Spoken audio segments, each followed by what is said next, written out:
Hello, everyone. Hello, hello, hello. I am Johnny, Becky's younger brother, one and only. I'm Jordan Otten. I am Rich's cousin, and we're going to be your MCs for the evening.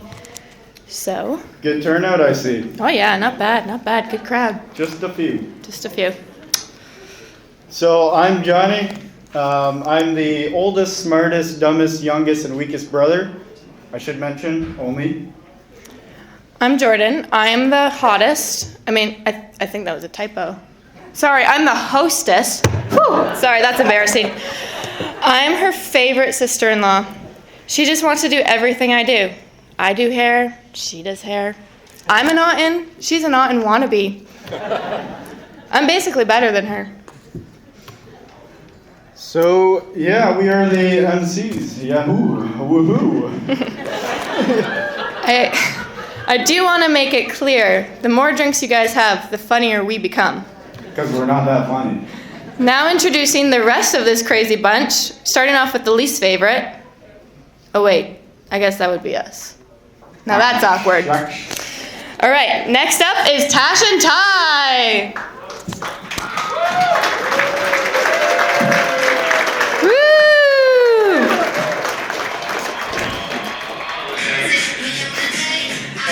You guys gotta dance a little. Okay. Tash, Becky said you're a sweetheart, and that's all the dirt we got on you. Sorry. Beep, beep, here comes the red truck. Red this, red that. What's your first word? Red? Let's see your truck. Woo! Okay. Next up is Wes and Mel.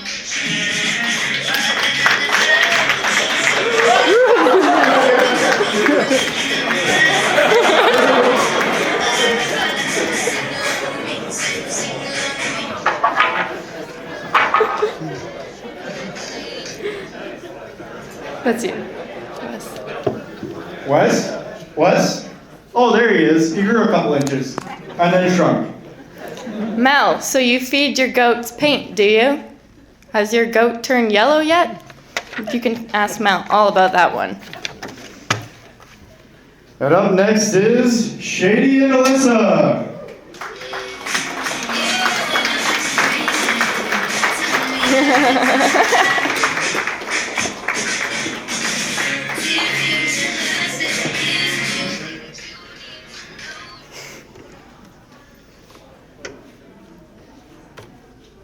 You're right there. Shadeser, the man, the myth, the legend. Shady. Okay, it's not that bright in here. Alyssa, we do have wine glasses here, but if you got any champagne, I'll take some. And who do we got up next? Darren and Rochelle.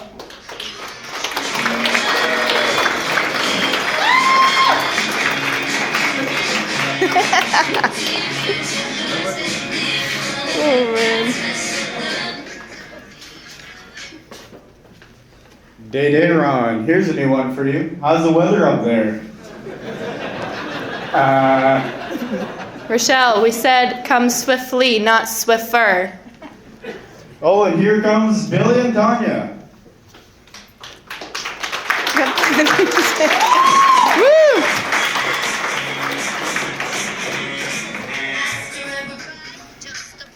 Ton, what are you doing here so early? We didn't expect you till dessert. Billy, chill out, my guy. We got our own videographer.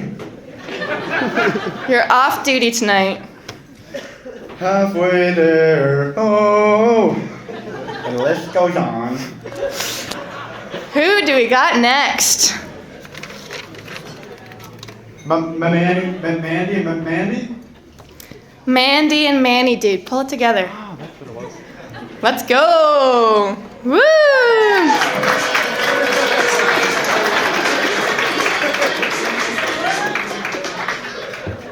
Sunzo Gunzo. Not those guns, these guns. Mother Mandy, twin of Tanya. The knockoff version of Tanya. 2.0. Woo! Who's next? Caleb and Bree. Ta-da! Hey, Manny. Caleb got the clue. Sunzo Gunzo, baby. Bree, what are you doing? Bree, that's a bald spot, not a smudge. Sorry, Papa.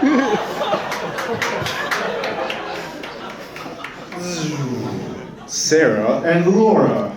Woo!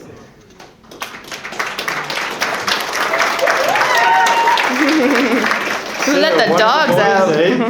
Let's go. Woot woot. Okay, last and least of all, we got ourselves Rachel and Moneymaker. This guy's name is David, but who cares about that? His name is Moneymaker. Wait. Moneymaker, you dropped a 20. Rachel, we hear from a reliable source that you have more vacation days than work days. Making some competition for Becky or just partner in crime? And without further ado, let's get to the real stuff. Testing. Coming from a world far, far away, like Texas, we welcome you, Bitch and Ricky. Ricky and Bitch. No. Rich and Becky. Woo! Everyone give it up!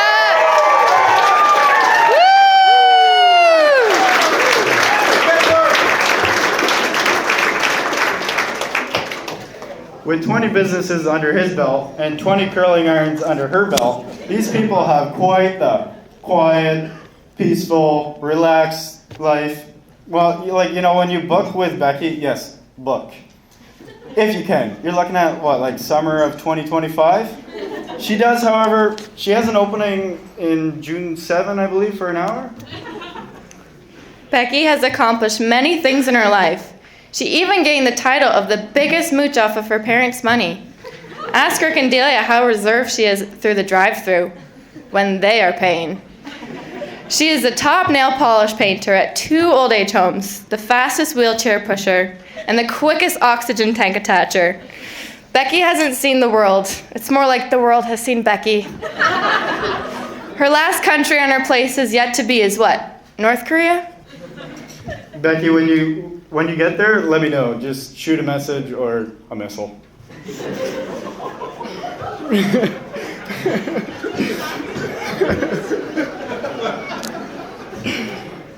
Richie, on the other hand, does not have much more time on his hands between wrestling cattle, drinking cobra venom in Texas, dodging shootouts in LA, choosing which watch to wear, screwing screws into the ground, screwing advertisements to trailers, supplying and selling screws. It's a lot of screws. Richie hasn't seen the world. The world has seen Richie. Richie has lived in every country in the world. What's his last country to visit? North Korea? Sounds familiar. Together they shall populate the earth, sprinkling kids in every corner of the world. His preferred vehicle is the Tesla truck. If you didn't know or didn't see it, your eyes are pure.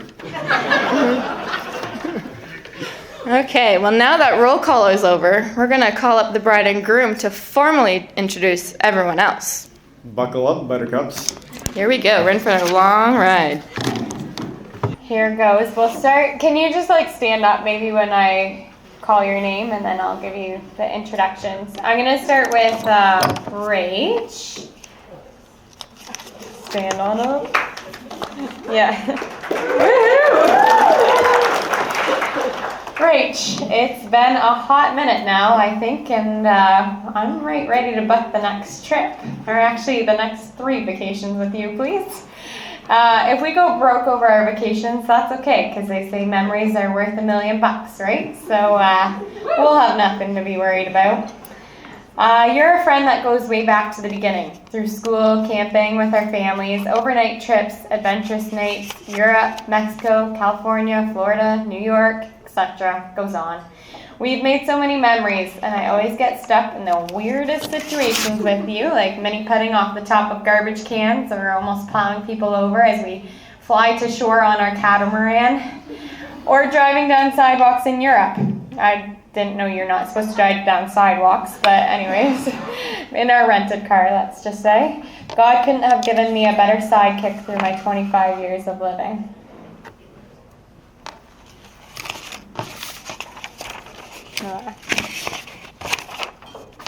Sorry. We'll start with Dave. I'm going to start with David. Money Dave. There you go. I only met David a few years ago when he and Anna started coming to my church in LA. We became fast friends, and shortly after meeting him, I was attending his wedding with Anna.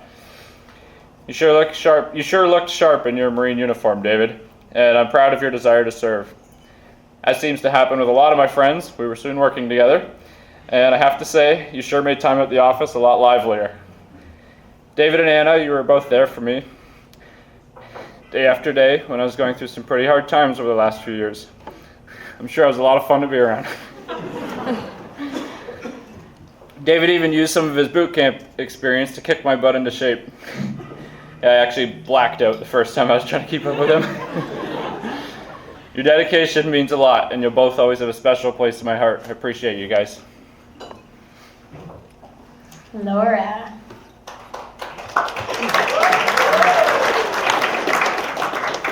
Oh, have you been trying to talk this whole time? As the youngest child, she often feels like she's been trying to compete to get her words in edgewise, and that no one ever listens to Laura. Laura, I've loved our chats and singing at the top of our lungs on every drive to school. Thanks for all the nights we've spent together getting fat off all that chocolate and popcorn while watching the cheesiest chick flicks. We all know that I won't be doing that much in Texas, unfortunately. So I'm glad I could get a large dose of that with you. With a pack of dogs and a flock of chickens, and now goats coming, actually, on its way, it's getting pretty hard to dodge all your animals. So from now on, I think I'll just stay indoors and cuddle little James. It's been great seeing you as a new mom. Sarah.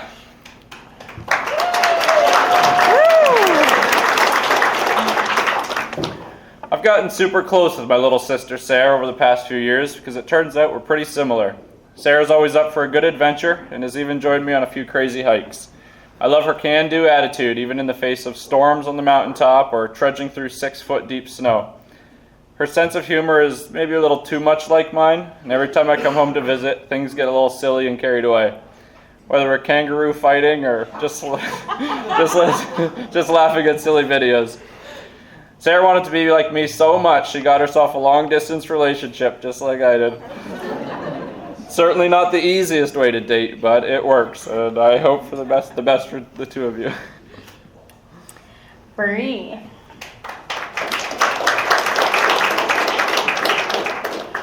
Neat freak. Despite 3 munchkins, nothing touches the floor. No fingerprint stays longer than a second. No dust particle has a chance to land. Bree, the varnish on your table is supposed to stay on. You don't gotta scrub that off. Somehow growing up, we shared a room. And to say the least, it looks like a tornado hit the house whenever I enter. As opposite as we are, I have some awesome memories from then, and Bree, you are the most giving person I know. I look up to you for your servant's heart, and thank you for always being one of the first people to be there for me. Caleb.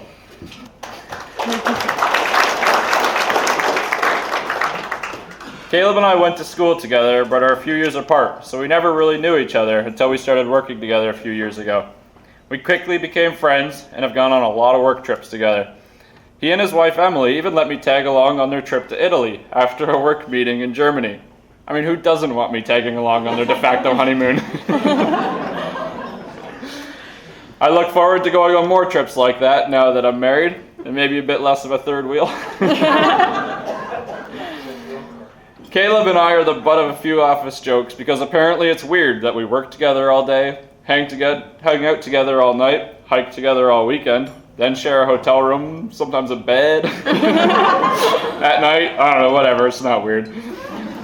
Although the last hotel putting us down as Mr. Caleb and Mrs. Richard on the company invoice, that didn't help the office jokes.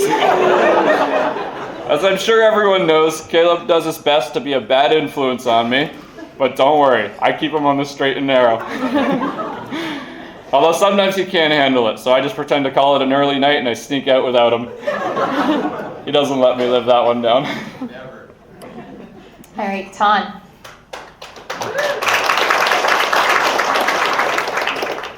My personality twin, my confidant, my state neighbor now. If you ever get bored of your flat little flyover state, come on up, like Oklahoma. She lives in Oklahoma, anyone who doesn't know that?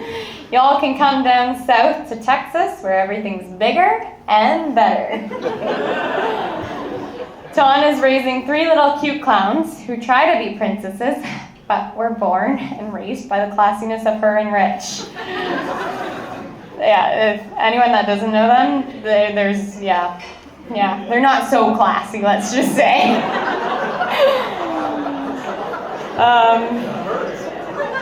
If there's anyone who hasn't met her yet, let's just make you aware that within 5 seconds, you'll be in the middle of a very deep conversation, or she'll be saying something very inappropriate. She wasn't born with a filter, which is very dangerous, but definitely keeps life interesting. Manny.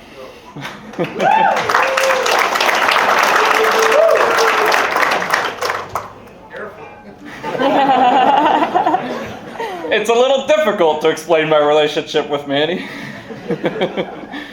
I suppose mentor and friend come close, but like with all things with Manny, it's a little more complicated than that.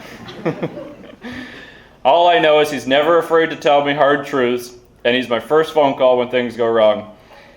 His perceptive abilities are a little scary, and there's been more than one time I've had to look back and utter the dreaded phrase, "Shoot, Manny was right."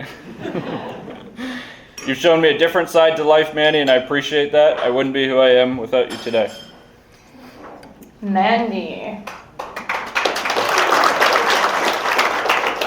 The knockoff version of Ton. No, I'm kidding. She's a twin, in case any of you don't know that. Man, say yes if you hear me. It's a classic line of hers while being Mother Mandy. She got lots of practice on us when we were younger, but is now actually like the most perfect mother to her 4 kids. I look up to you for the mother that you are, and Mandy, you are such a sweetheart through and through. And your heart of gold shines through when I need someone to talk to. Mandy has the perfect tilted head and the eye twinkle and just the best listening ear. Billy.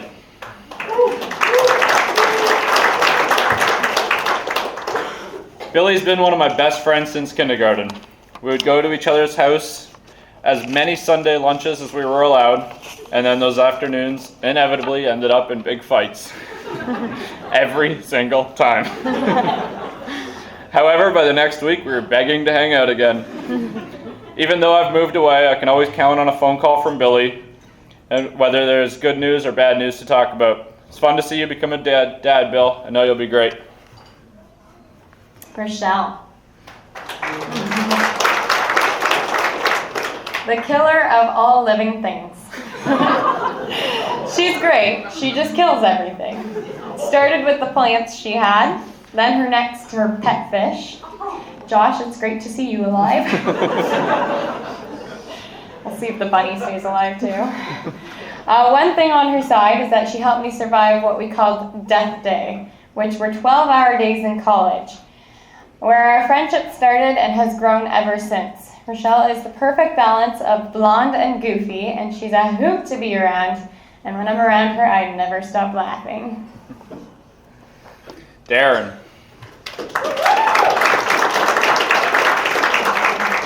Another amazing new dad.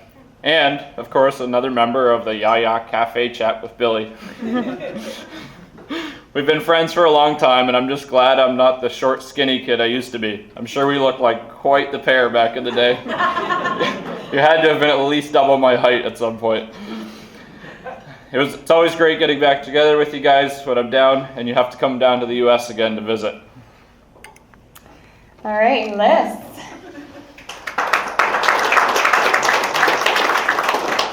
Liz is a super mom of 2 incredible cute kids who manages to be a full-time nursing school and still has to fit in wine dates with me. Liz, I can think back to our grade 12 year and giggle at so many things, especially us trying to survive off the land a couple days in the dead of winter. Got me prepared for today, actually. While trying to kill a squirrel for our supper to roast over a fire that we couldn't start. We definitely had big imaginations and high expectations with very poor delivery in many of the cases, but we did always have fun doing it. Shady.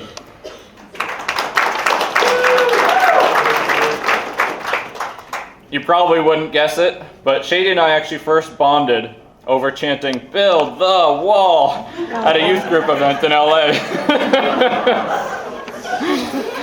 Being the only 2 foreigners in the room, we thought we were pretty funny.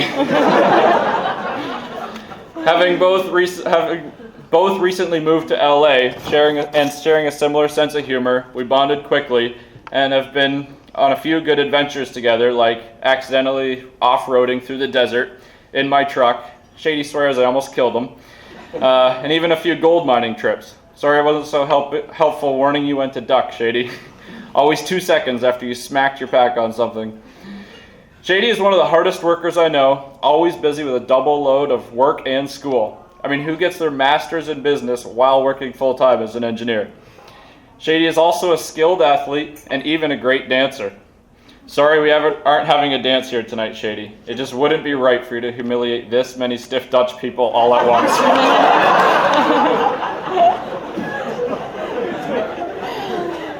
Mel.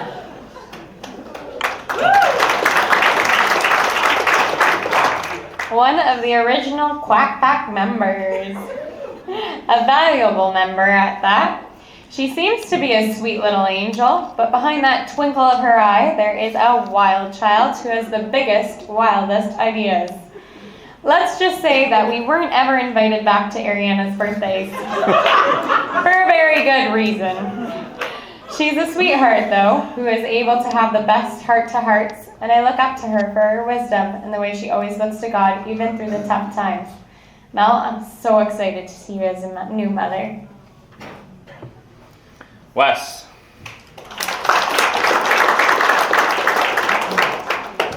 I think my real friendship with Wes, and Ty for that matter, started by goofing off in high school together. We antagonized a few teachers, who I won't name, and we've been hanging out ever since. Wes taught me to hunt, and even taught me a lot about framing, first in the summers that we worked for Hino together, then once we worked together in our own little construction company at night. Glad to have you in the family, Wes, and I'm excited to meet the first Otten grandchild. Tash.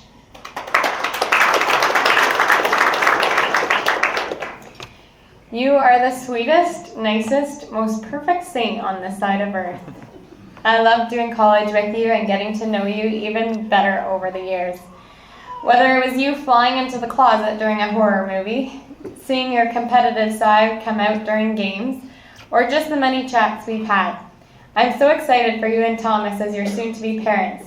But just be warned, Auntie Becky is going to come over and teach them that nachos are actually tacos. Tacos, should I say. Tacos, like all the Beakies call it. Ty. Like I said, I first started really hanging out with Ty, causing trouble in high school, where Wes and I were always where Wes was always egging us on in the background. Ty and I were the loud commotion causers. I'm not going to try one today, but I still remember doing exaggerated Coach Hines kicks and screaming references in class. I can hardly believe that guy is now the dad of 3 little girls and running a company. Don't let that fool you, though. He hasn't completely grown up, and we go to the cabin every once in a while just to be reminded of that. Jordan. Jordan is engaged to my brother. I wish you all the best.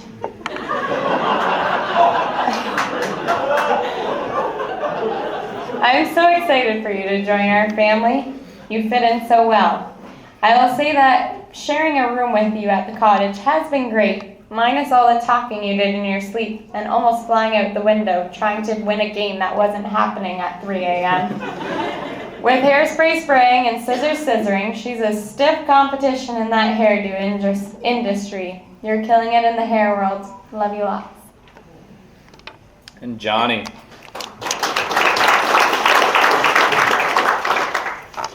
Being Becky's brother, you'd think Johnny would be the one guy in the group that I haven't known for very long, but that's not really true. I have many fond memories of little Johnny, the rambunctious little kid, always getting into trouble, then giggling as everyone else groans.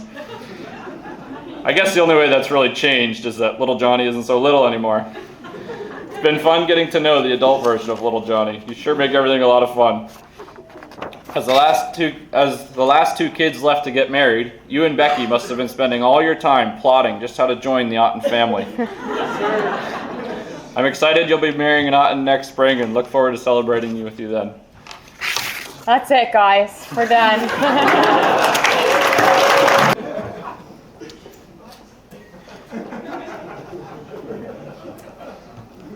Shall we pray together?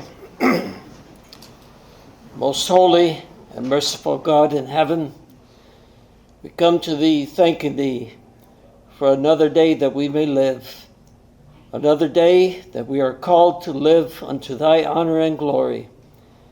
And we ask, Lord, that in this special day that Thou hast given unto us, to Richie and Becky, we thank Thee that Thou hast brought them together and that they may be bound together in this day in holy matrimony. Lord, we ask Thy blessing upon their married life, that they may walk together with Thee, and that Thy name may always be in their hearts, in their minds, and in their speech. That Thou, Lord, may remember also each and every one of us, that we may be prepared to meet Thee in peace, and that we may know Thee while there is time, grace, and salvation. Lord, we ask Thy blessing also upon this meal.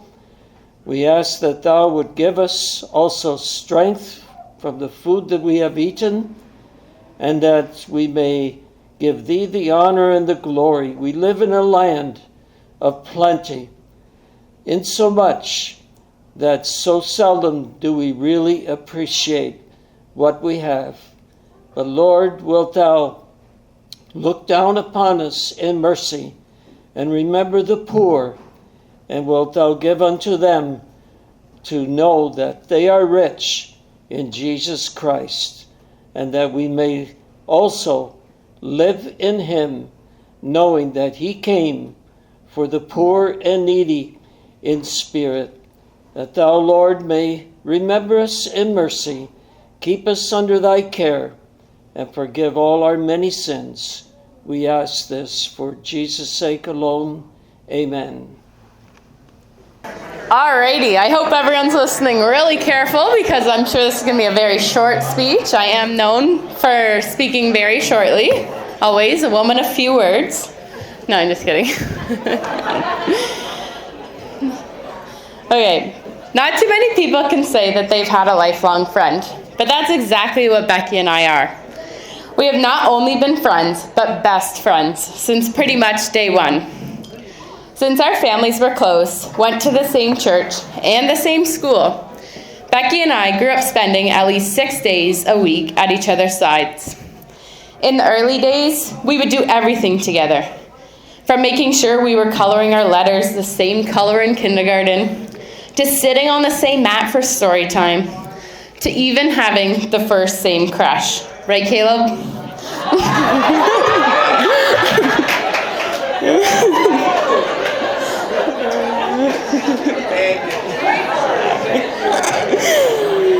Things didn't change too much over the years as we grew older. We would still sit together every chance we could and spend every recess all by ourselves just walking around the field. It was in those early days I realized just how lucky I was to have a girl like Becky as my best friend. She was more loyal than anything. Me, being my typical loudmouth, stubborn self, would start picking fights and making arguments with all the other kids on the bus ride to school. Then when we would finally arrive at school, Becky would be there patiently waiting to take my side, no questions asked. It didn't matter that I was probably in the wrong, or that it was typically me against all of Becky's cousins. Becky was my friend and she was on my side. And at my side she stayed. From high school gym class, now I know this may come as a shocker, but it turns out neither Becky and I are runners. And gym was not a good subject for us. We would play defense in soccer just so we could stand in one spot together talking. And then I developed sports asthma, where every run would turn into a wheezing fest until I couldn't breathe anymore. This meant I got out of running for track and field practices. And Becky, my faithful sidekick, somehow managed to convince the teacher that I needed company and got out of running herself. I don't know how we managed to get that to fly, but probably the teacher took one look at us and knew running was not part of our futures. As we grew up, our characters did change a little from each other, but no matter what, Becky and I were determined to stay best friends. We knew that whatever else in life changed, this would never. And so with our characters being different, we learned our friendship was best when we would bargain and make deals so we would each get our way. Every summer for a week, as long as I can remember, our families would go camping. And while we always had a blast and spent every minute together, Becky and I spent our day in 10-minute intervals. Okay, if I lay on the beach in the hot, itchy sand with you for 10 minutes, then you have to come swimming with me for 10 minutes. Or okay, if you come biking with me, then we can practice makeup on each other like you want to do. And so on, all week long. Still, it was the best week of the year, and we loved it.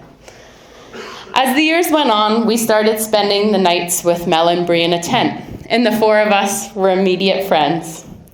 Sure, there were a few challenging nights when Mel and Bree would pull the older sister card on us and leave Becky and I feeling like we weren't just quite as valued in the group as we had thought.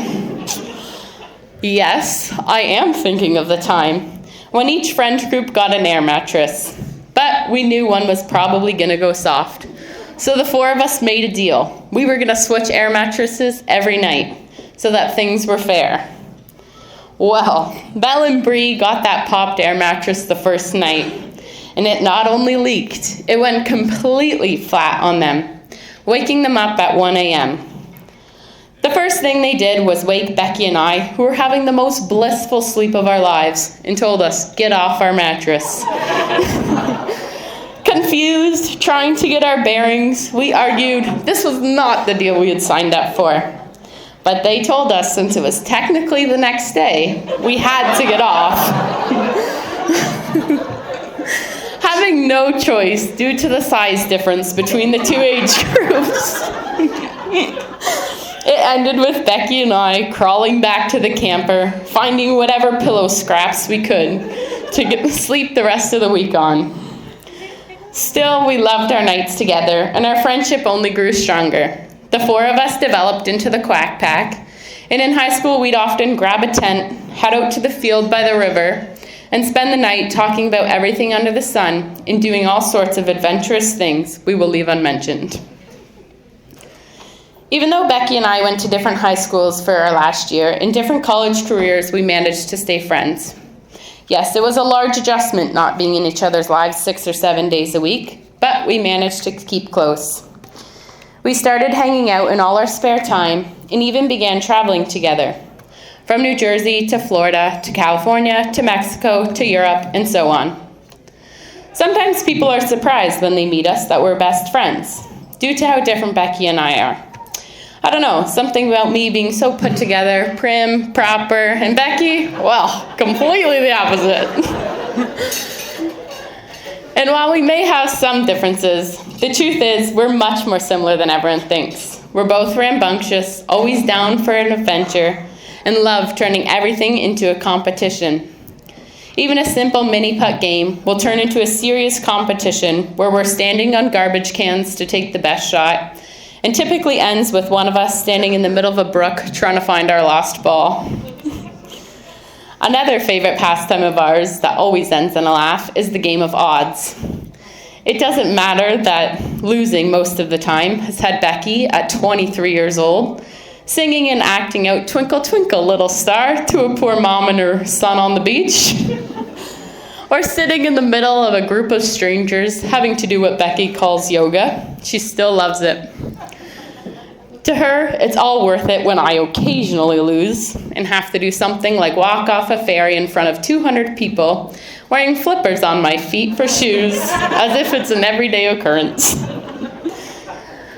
Beck, I look forward to where future trips may take us and the new memories we'll create. Rich, all this is to show you how lucky you are. You have found a wife who will always love you, is the most loyal person I know, and will be down for any adventure. She is kind, loving, and the most genuine-hearted person I know. Little tip, if you want Becky to do something she isn't thrilled about, turn it into a competition. She'll give it her all. I'm so happy you and Becky have found each other. You two suit each other perfectly, and I can't wait to see your marriage grow. Now, for those of you who don't know this, Rich and I often get told we have the same humor, similar characters, and only we find our jokes the funniest. And so, Rich, I would also like to say, you're welcome. You're welcome for sticking by Becky's side her whole life. So she got used to this extra Otten energy and jokes, and she even grew to love them. We both know that you're a certain type of extra, and her, being so used to me, probably can't even see it at this point. I mean, who else would glaze over the fact that on the everyday you trip over everything, spill anything, and I've even seen you walk straight into a light post in broad daylight.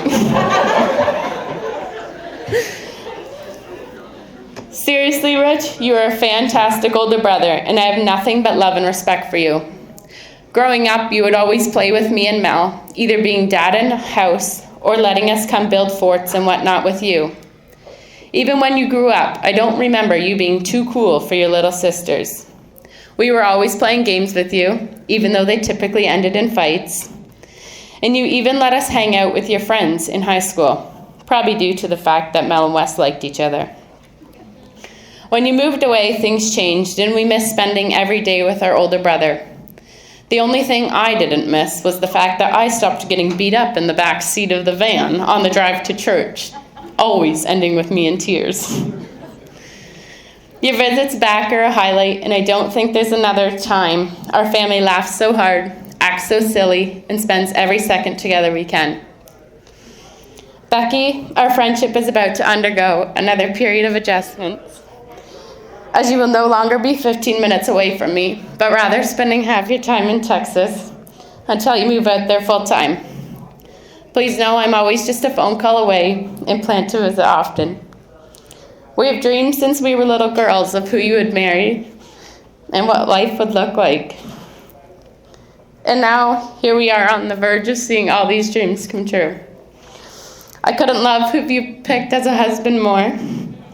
And I know no matter what your future brings, you will always be my best friend and now my sister. So let's all raise a glass to the new Mr. and Mrs.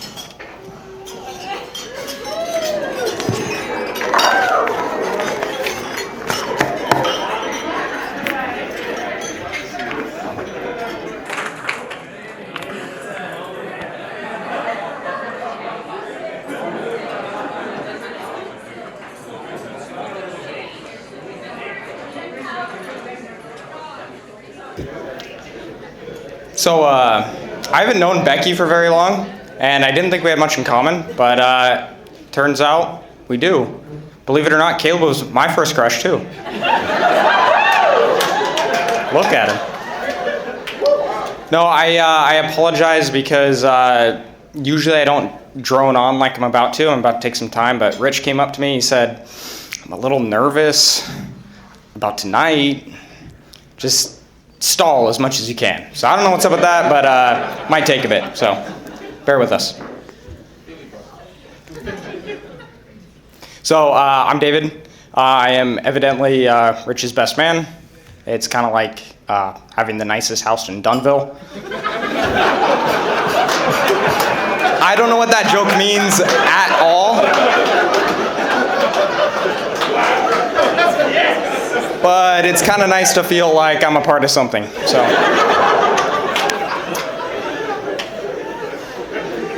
So I'm not Dutch, but I've been living with the Dutch for about a week now. Made some observations. I had sort of an idea in my head about what y'all might be like, some stereotypes, and they're not true. Everyone has been nothing but warm and kind and mirthful and generous. And Rich is my best friend, and this is his special night.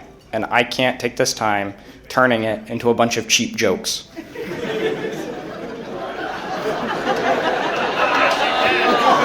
So anyway. Rich kind of stole some of my lines. He covered some of the points that I was going to hit. But yeah, Rich and I have known each other for about 4 years now. We met at church, and he was the first person actually to invite my wife Anna and I over, which is a big deal for us. We're not, very outgoing people.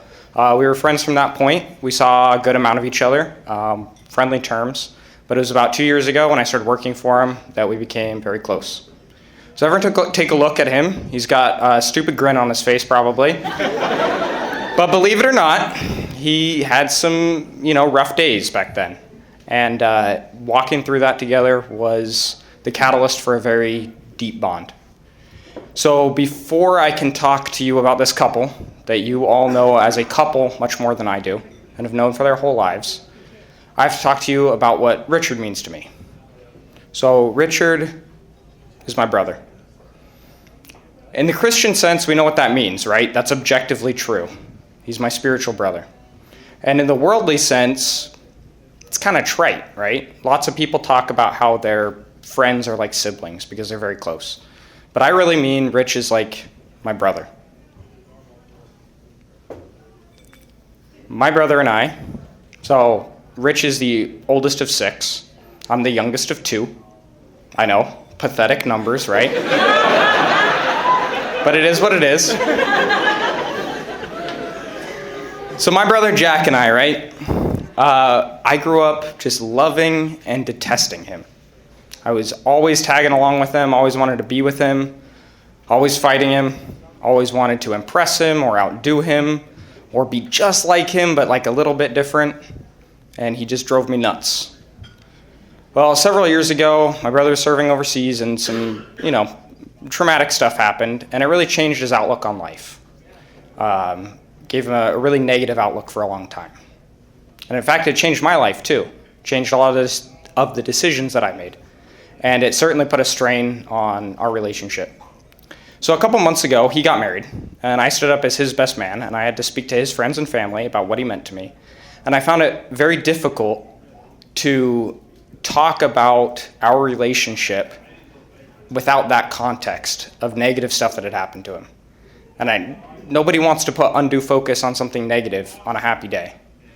But the takeaway there was that the things that he had been through and the way he had overcome it is what I admired about him. And I stood up there and I told everybody that my brother Jack is my hero. So Rich drives me nuts, all right? He's stubborn. See, Manny knows him better than I do. He's stubborn, and he's very sure of himself. So one time we went skiing, right? We went skiing in the Sierra Nevadas, just the two of us. And we get to the lift, and I say, don't you have any goggles or sunglasses or anything? He says, what for? And I say, well, snow blindness. Like the snow reflects off the sun, burns your retinas, bad deal, right? He says, buddy, I've been skiing my whole life, never worn glasses, not an issue. I say, well, we're a lot higher up here than we are in Buffalo, so UV index is a little higher. You might want to wear glasses. He says, buddy, I know what I'm doing. So I say, okay, very well. We go skiing all day. Next day we go skiing all day. Next day we drive home, right? 7-hour drive. Rich drives the whole way. Doesn't let me touch his truck. Next day after that, I go into work. His eyes are a little red, a little puffy. What's up with your eyes, Rich? So I'm going to be honest with you. I couldn't see at all the whole drive home. Stubborn, drives me nuts, right? But he is a steady and faithful friend. So another time, we're in New York City. We're eating, had a little wine, got on the subway. Conversation led one thing to another. And suddenly I'm realizing that I need to open up to him as my good friend about some stuff, some deep stuff, heavy on my heart, painful stuff. And I'm not going to get into detail because I don't want to embarrass Rich, and I certainly don't want to embarrass myself. But we weren't exactly like the paragon of rugged manliness at that point. But Rich stood by me, and he comforted me, and we talked through things for as long as it took, even though it made us late for dinner at Uncle Glenn and Aunt Kathy's. And if you know my reputation, you know that is not a position you want to be in. But Rich is a faithful friend. He's kind, and he's steadfast, and that's what a brother is, and that's what a husband needs to be. So Rich teaches me things that I'm usually like a little embarrassed that I didn't know already, things that I never thought I'd have the opportunity to learn, and sometimes things I didn't want to know. But I look at him, and I see how steady he is. I see that he's a man of action. I see how consistent he is, and it makes me want to be a better man, better Christian, better husband, better brother. So I wasn't lying a couple months ago.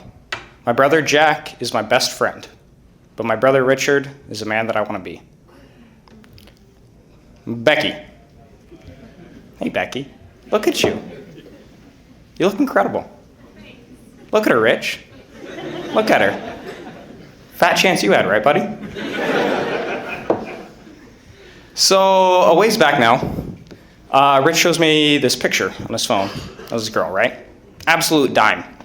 If you don't know what that is, it's like 14 cents Canadian. So,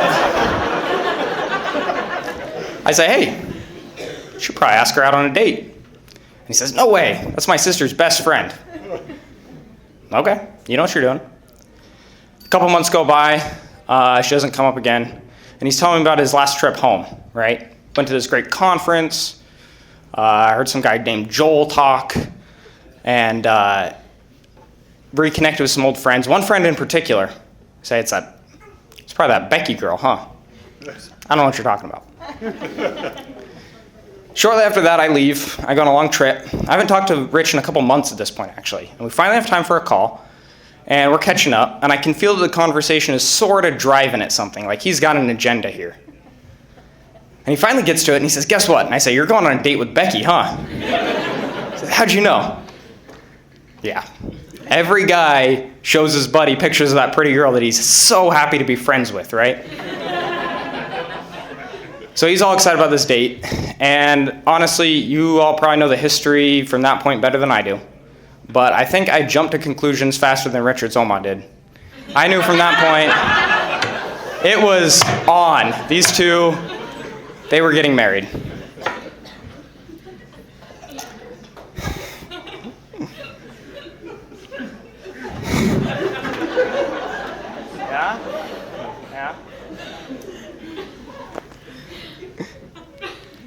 So Becky, you're a gem, an absolute gem, and you've absolutely ruined Richard. He's all smiles and long phone calls, like really long phone calls, and buying flowers on the way to her house, and he doesn't even wear cargo shorts anymore. Do you know how convenient it is to have a friend with extra pockets? And he's so flirty. You guys flirt, and frankly, it's disgusting. But it makes me happy, and here's to many more years of you disgusting everyone around you. No. You guys thought, right? Well, you thought wrong. So Becky and I, we really haven't had that much time to get to know each other. I've cherished the time that we have had. But before, this last week or so, I only really met her once. She came out to LA, and Anna and I got to hang out with her. And she was Becky, right? She's super polite and thoughtful and nice. But we didn't get that much time to get to know her. The other night, we're at the Beaky's house and we're playing games, and I was on the other team from Becky, and I made some move that she didn't like. She called, and Rick won. That's the important part. So, to Rich and Becky. So I made some move that Becky doesn't like, and she said, you might not believe this, but she called me a really nasty name. You wouldn't believe it. So Rick and Dill, maybe a better job. Or actually, that's your job now. So she called me a really nasty name, and immediately she started to backpedal and try to apologize, right? But in my family growing up, that is how we showed that we loved each other, right? You're polite to outsiders, but you just rip on those that you love. So Becky, I hope that you're never polite to me again. And I truly mean that. Becky, you are so kind and thoughtful, like more thoughtful than I realized. Like when I realized the work that went into just this wedding, this is just like a small part of what you do, and how I kept asking for a job, and you never gave me a job, right? Everything went off without a hitch. You're just on it. Smart as a whip. And I see the way that you take care of Richard, that you support him, and that you point him to Christ, and I'm so thankful for you. So Rich has always been there for me and Anna, and I need you to know that you have the same from us. As you tabernacle amongst the Texans, I know that you have all these people here, but I need you to know that you also have people in California. And if you ever need to get to a beach that's not covered in crude oil, you know where to look. And finally, to the Beakies and to Ed and Nita and the girls, we've been so blessed by the hospitality and the love and the warmth that you've shown. I don't want to be too forward, but I really feel that we're family. And I'm so blessed by the piety that you brought your kids up in and that you've taught them to fear the Lord. And we know that that's not a guarantee of any sort of outcome, but in the case of these two, we all get to witness the fruit of what you've done in their marriage and the children that they're going to raise. So I thank you for that. So finally, I'd like to be a little selfish and share something that I want to share at my wedding. It's traditional to end in a toast, but I have something that I think this crowd is going to like even more. And that's an excerpt from a Puritan commentary. But it works pretty good as a toast, too. It's from Matthew Henry, who is apparently sweeter than anybody could possibly give him credit for. And it's a charge to Richard and to all the husbands in the room. So, here's my drink. Be careful. Did that die? Can you guys hear me? That just died. I talk too much, yeah. She's right. She got me. Don't worry, like 10 more minutes and then I'm done. All right, here we go. Be careful if you make a woman cry, because God counts her tears. Woman was made out of a rib out of the side of Adam, not out of his head to rule over him, or out of his feet to tread upon him, but out of his side to be equal with him, under his arm to be protected, and near his heart to be beloved. So to Richard and Becky, the Ottens. Everyone rise to class.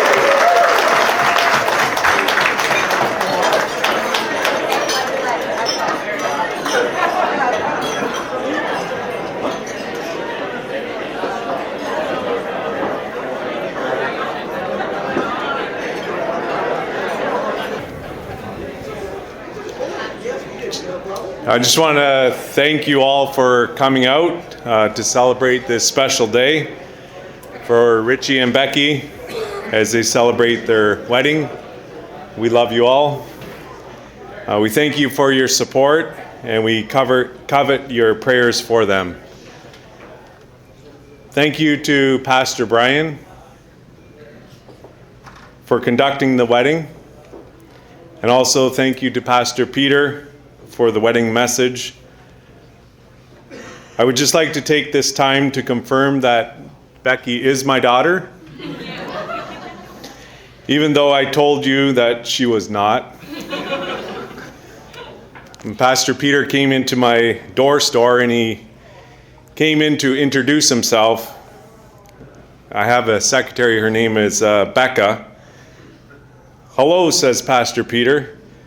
I thought he was a potential customer. "You must be Becky's dad."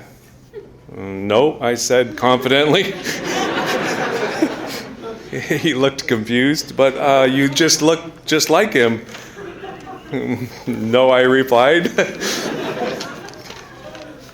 I am not Rebecca's dad. In my mind, I was thinking Becca's dad is Rodney, and I don't look like Rodney. Well, it ends up I am Becky's dad. No one really knows me, but everyone knows Becky Beaky. Everyone at Shalom and everyone related to those at Shalom, and also those from every Reformed church circle and from all other church circles related to those Reformed people, and throughout all the various circles that all these people and all their families, they all know or have known or have heard about, like Becky Beaky. Maybe it's her name, has a certain ring about it. Maybe she really does know that many people, but whatever it is, she's friends with all. And I'm her dad.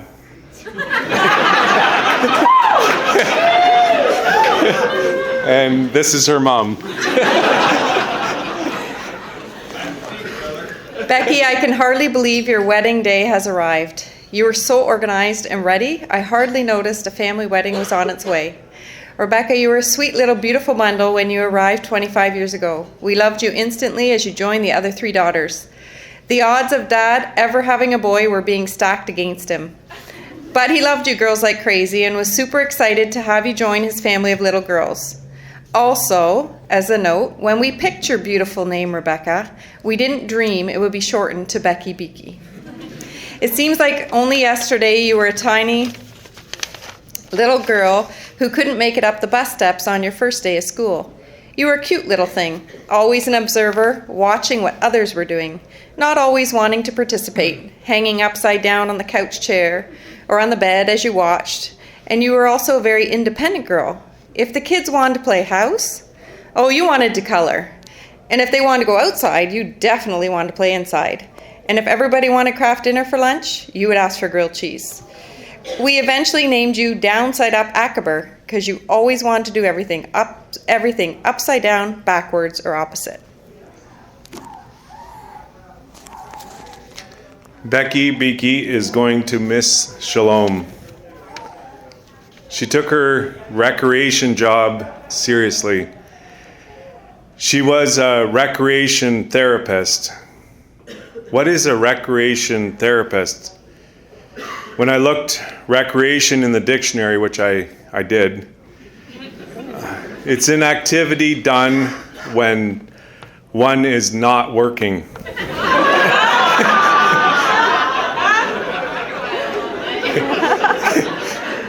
And therapist, I looked up, is a person skilled in this particular area.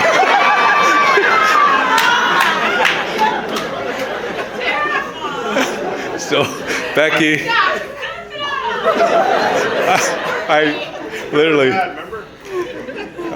so Becky is skilled in an activity done while not working. So funny.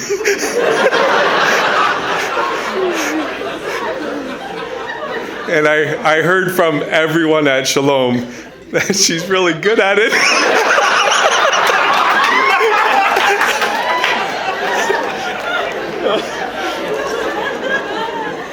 Becky claims that she works hard.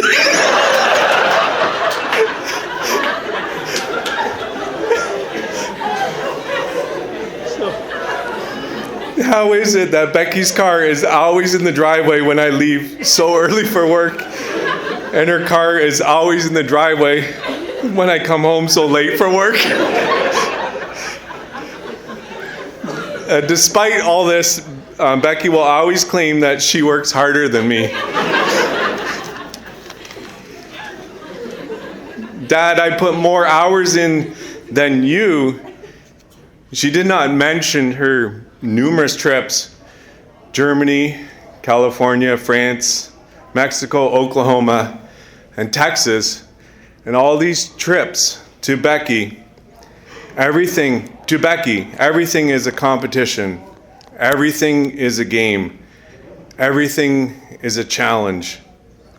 Seriously, she must win, and she will. Becky Beakey is very competitive. In fact, when she is competing, she is having the most fun. Becky loved her job. So many times she has told me, "I love my job, and Dad, I even get paid for it." Beck, your passion and love for seniors goes above and beyond anyone I know. You care so deeply for each resident on your floor at Shalom. You want each one to enjoy their life, to smile, to laugh. Remember you coming home to say, "I'm going to buy some material. I have a lady on my floor that used to be a seamstress. I think she'd love to sew. I'll bring my sewing machine in." And sure enough, you followed through and she loved it. You came home to tell us you had a new man on your floor. He used to be a farmer and he's always asking me what he can do to help me. I think I'll get an incubator with some eggs and he can watch the chicks hatch and take care of them. I think this will make him happy. And again, you made it happen, and another resident was exceptionally happy. Over the years, and especially through COVID, they were family to you.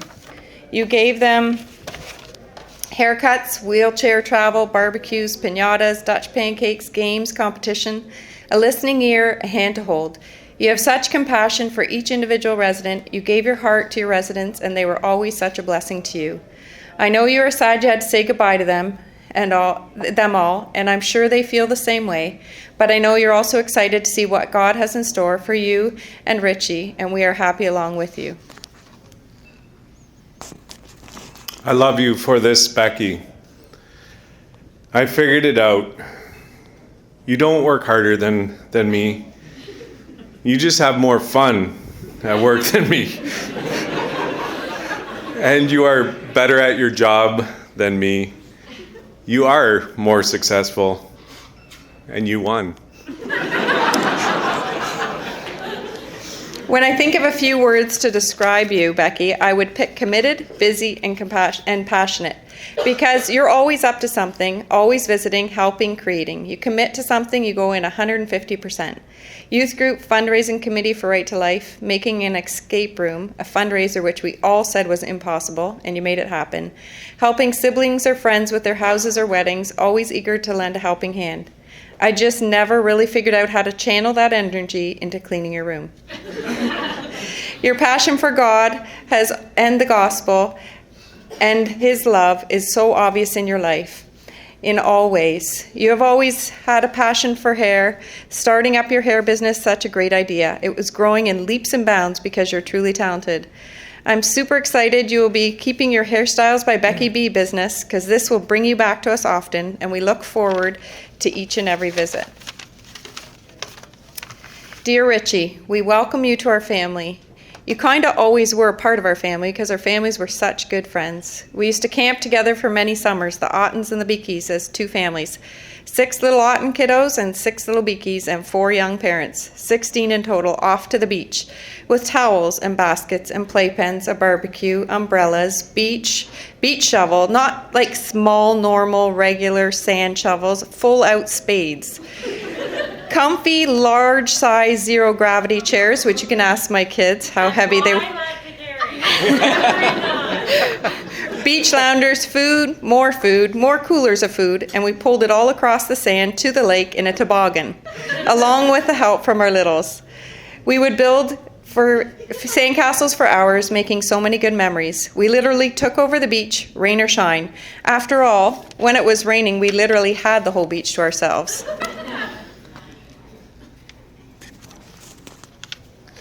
Richie, you were just a little guy. We called you Sam, skinny, scrawny. And we took dollar store makeup and drew glasses on you and a beard and some hair on your chest. We tried to make you a man. On rainy days, all you kids would sit in the van at the campsite till the windows dripped with steam and condensation, listening to Down Gilead Lane for hours. And after it all, it rained almost every camping trip. It's hard to believe. Back then, I was Uncle Rick, and now, crazy to believe, Richie, your glasses are gone. You're not so scrawny. You have real chest on your hair. Chest on. Oh, hair on your chest. And I can't read. And you're married to my daughter, which means you get to call me Dad. Richie, we welcome you to our family.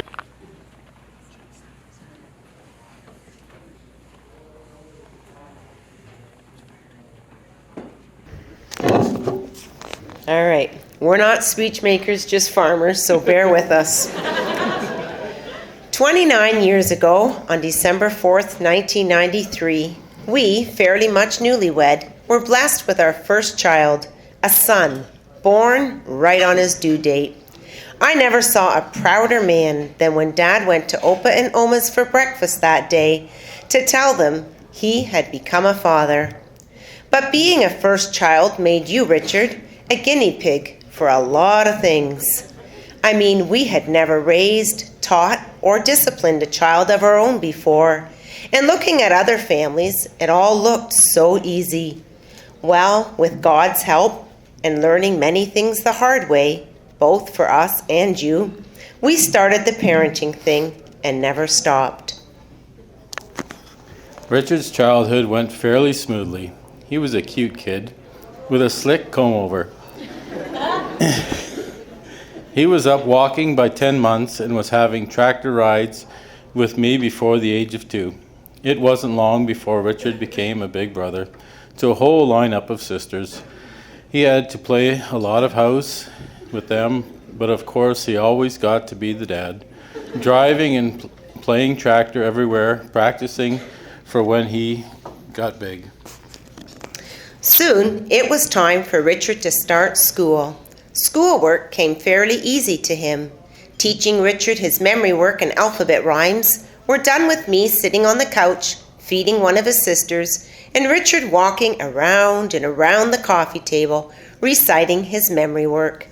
We noticed that habit stuck, as now when he comes home and has business calls to make, he circles the kitchen island.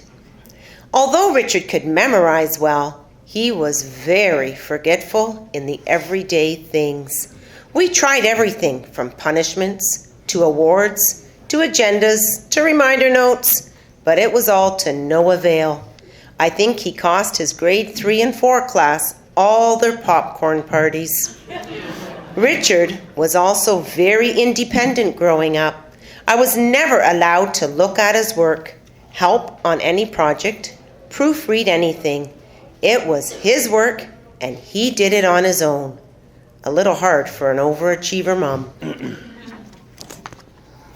Growing up on the farm provided many opportunities for both work and play. Being farmers, we did all our own work, from farming, framing, doing plumbing, electrical, fixing equipment, and welding, etc. Richard always enjoyed learning a new skill. By the age of 11, Richard could babysit 5 sisters, feed pigs, drive tractor, even install all the lights and electrical outlets in the house we were renovating. We had joined the HRC church here in Jordan when Richard was 3, and soon became very good friends with Rick and Delia Beakey. In fact, we camped every year with their family for all of Richard's childhood And today, our friendship with them even includes special family ties. Richard, you learned to water ski at a young age and soon mastered slalom skiing, pyramid skiing, wakeboarding, and later, of course, you got into scuba diving.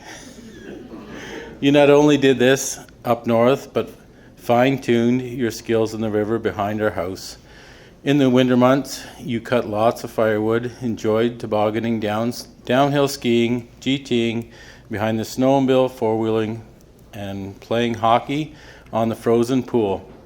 Many Sunday lunches found you and Billy playing hockey in our playroom with mini sticks. At least I think you called it playing, even though often sounded more like war. We also enjoyed family trips together to out east, California, and out west. These trips involved lots of driving together in close quarters while enjoying the scenic coastal routes, and of course, taking time to stop to see lots of farming. Richard was an entrepreneur from a young age. While in his younger years at school, Richard would collect old broken pens. He would then repair them and sell his fixed-up pens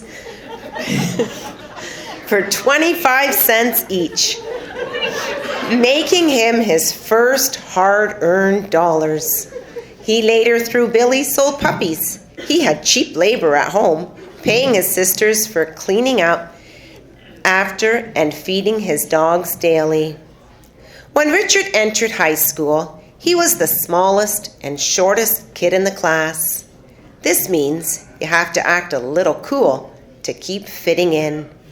While playing sports at lunchtime, Richard would take a certain teacher's water bottle and take a big swig from it, grossing out the teacher. But this teacher knew how to outsmart her students. One day, just before lunch, she decided to drop a cricket into her water bottle. Richard again glugged down some water while playing hockey. Later that afternoon, there was some commotion happening in class. "Richard, what is going on back there? You need to settle down while I'm teaching." "Yes, ma'am, but I somehow just coughed up a live cricket." Thankfully, this teacher stayed in Richard's good books because today she has become his aunt.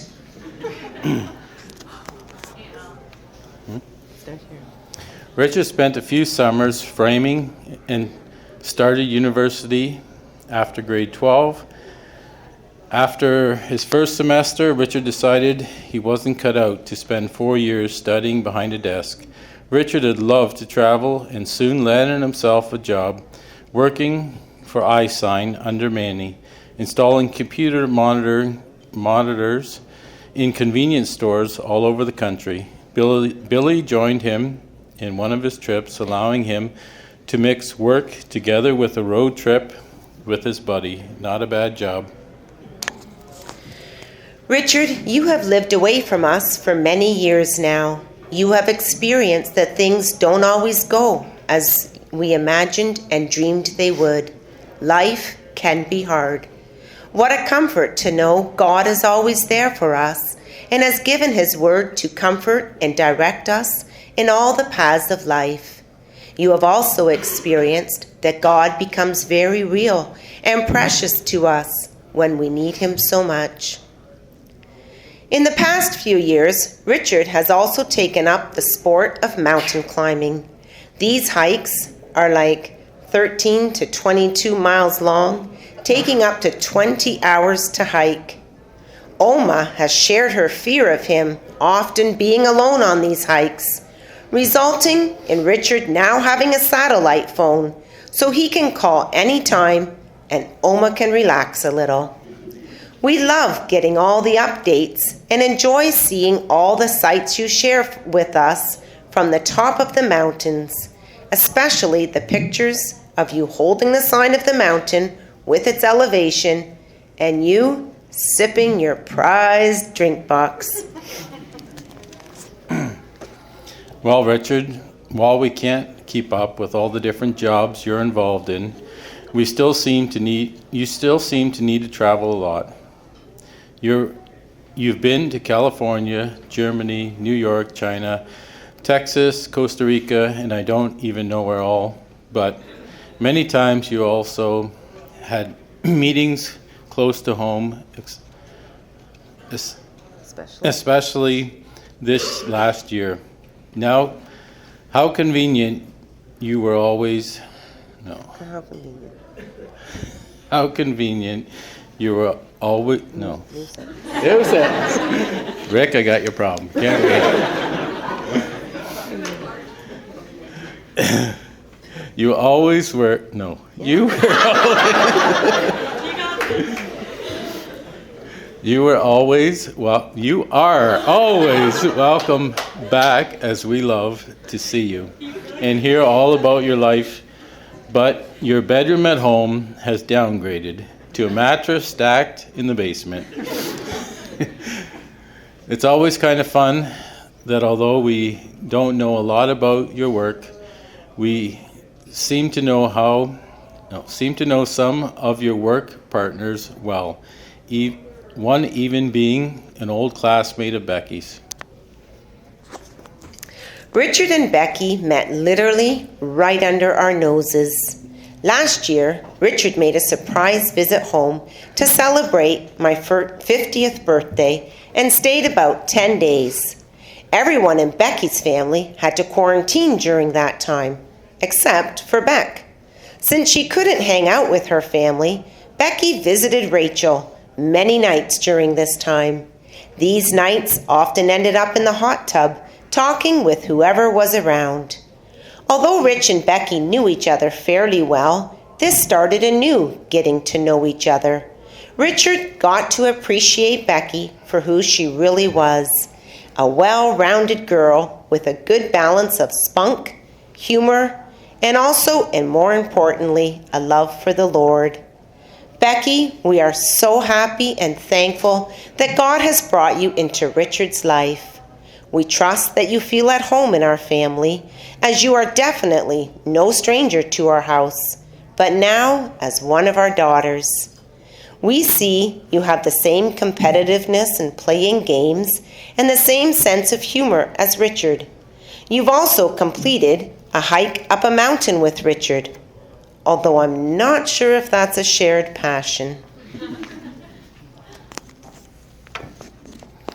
You are both starting a new chapter in your lives, and we wish you God's blessing. I know, Becky, it will be a little hard to move to Texas, but hopefully getting to live part of the time here as well will make the adjustment easier. We hope to see lots of your life in Texas, your home, your community, your church family over our Skype calls, visits, and family group chats. We pray that as you walk this path together, that God would be in the center of your marriage and supply all your needs. Thank you.